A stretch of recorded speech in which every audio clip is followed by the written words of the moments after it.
ugye az emberek azt gondolják, hogy azért születtünk, hogy miért születtünk, hogy együnk, ígyunk, először is, hogy felnőjünk, nem?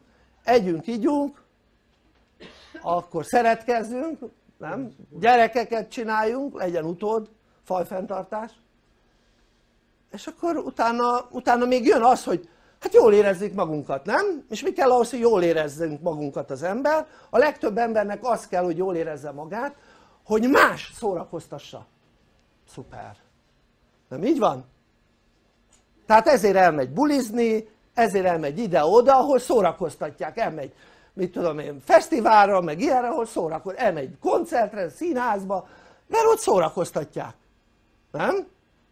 Ez kiváló üzlet a szórakoztatóiparnak, hogy az emberek azt hiszik, hogy így kell jól érezni magát. Az embernek nem így kell jól érezni magát.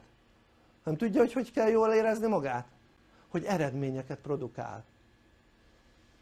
Nap mint nap eredményeket produkál. Na az az igazi jó érzés.